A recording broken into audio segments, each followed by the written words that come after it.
हम चारों की चारों तो इकट्ठी जा रही है। हम जैसे तैसे रह लेंगे माँ।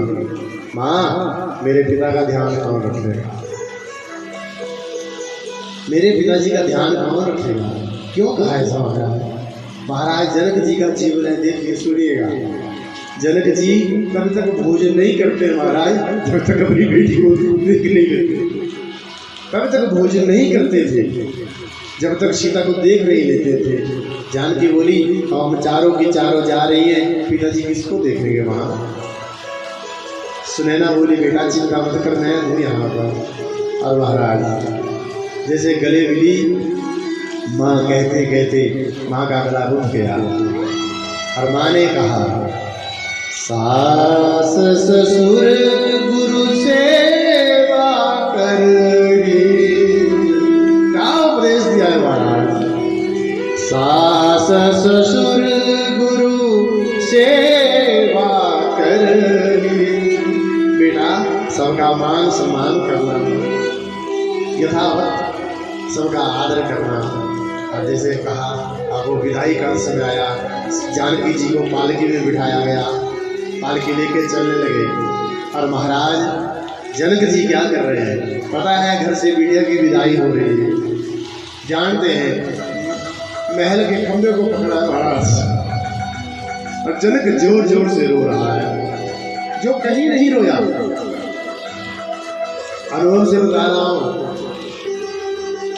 बहुत सारियां पड़ी है महाराज, जो अपने घर में माता पिता की मृत्यु हो गई, जो व्यक्ति तब भी नहीं रोया, लेकिन घर से जब उसने अपनी बिटिया को विदा किया ना, तो वो बिलक बिलक करके रो पड़ा, चीख मरती सबके सामने महाराज।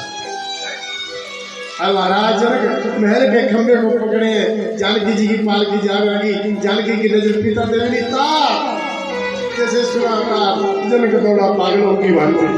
और महाराज जानकी जी को अपने गले लगाया, कहा बेटा सुन, अगर इस जनक की गर्दन ऊपर उठी है ना तो तेरे कारण है, इसको नीचे पर झुकने देना।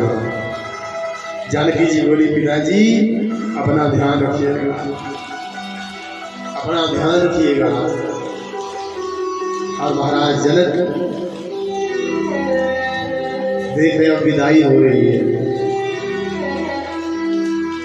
जानकी जी को कहा कि गर्दन नीचे ना झुके बेटा, मेरा स्वाभिमान है तू, मेरा गर्व है तू।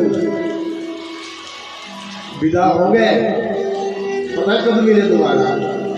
वनवास हो गया तो जंगल में चित्रकूट में मिले हैं महाराज। जनक जाकर के अपनी बेटी से और कहा बेटी पवित्र किए कुल दो, मैंने आज दोनों कुलों को पवित्र कर दिया है, मुझे गर्व है तेरे ऊपर, मुझे अभिमान है तेरे ऊपर कि जो शिक्षा मैंने तुझे दी तेने अच्छे से निभाया है। और जब वो विदाई हुई महाराज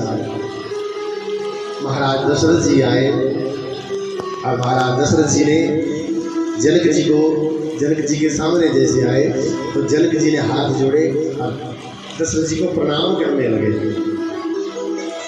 जनक जी प्रणाम करने लगे तो दशरथ जी ने हाथ पकड़ लिया, महाराज झुकने नहीं दिया है। यह महाराज दशरथ का जीवन सुनिएगा महाराज, और सुनिएगा ही नहीं, जीवन में उतारिएगा इसको। आजकल शादी होती है तो जो लड़के वाले हैं वो सोचते हैं कि लड़की वाले छोटे हैं, ये झुकते रहे महाराज। क्यों झुके महाराज? घर में बेटी जन्म हो गया तो अपराध कर दिया क्या? जनक जी तो प्रणाम कर रहे थे, लेकिन दशरथ जी ने नहीं झुकने दिया। दशरथ जी बोले राजन हम तुम्हें प्रणाम करते हैं, आप हमें क्यों प्रणाम कर रहे हो? जो दान देता है वो बड़ा होता है। दशरथ जी कहते हैं हमारी जब भी गणना होगी तो मांगने वालों में होगी कि दशरथ मांगने आया था। और जनक तेरी जब भी गणना होगी ना तो तेरी दान करता में गणना होगी। एक पिता ने एक मुहूर्त में, एक क्षण में, एक नहीं अपनी 4 बेटियों का दान कर दिया होगा, एक क्षण में। और जनक जी ने कहा महाराज दशरथ मेरे घर से मेरी 4 बेटियां आपके घर में 4 बहुएं बन करके जा रही हैं।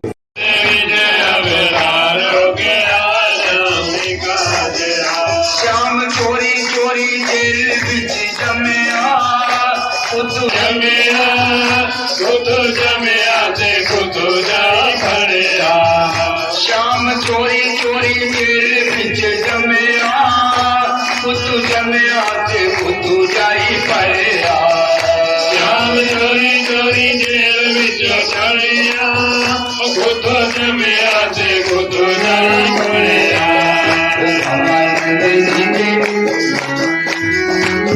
वो बाबा नंद जी के बेड़े का सिंगार हो गया, वो श्याम निकाल गया। बाबा नंद जी के बेड़े का वो बाबा नंद जी के बेड़े का सिंगार हो गया, वो श्याम निकाल गया। वीडियो बटन दबाइए, वीडियो बना ले, वीडियो बटन दबाया।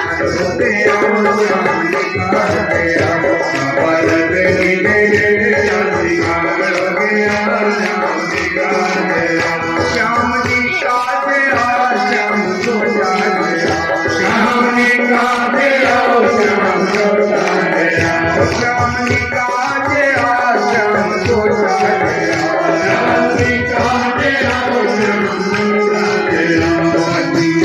राधे जी प्रचार हो गया, श्याम निकाल गया। राधे जी प्रचार हो गया, श्याम निकाल गया।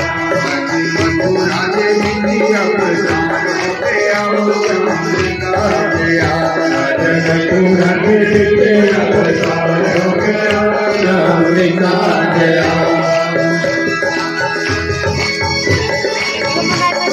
जय हो।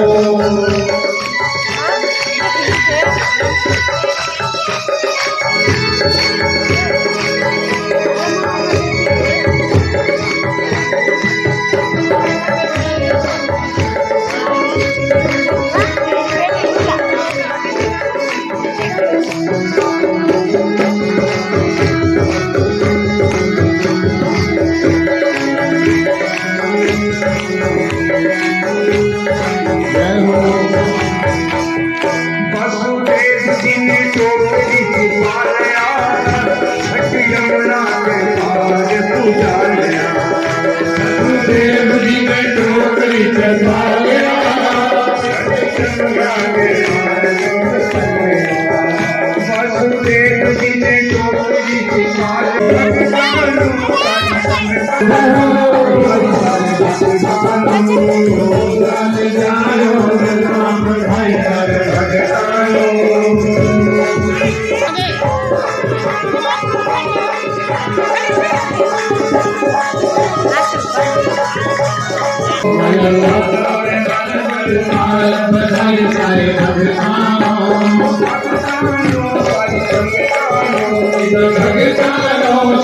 भगवान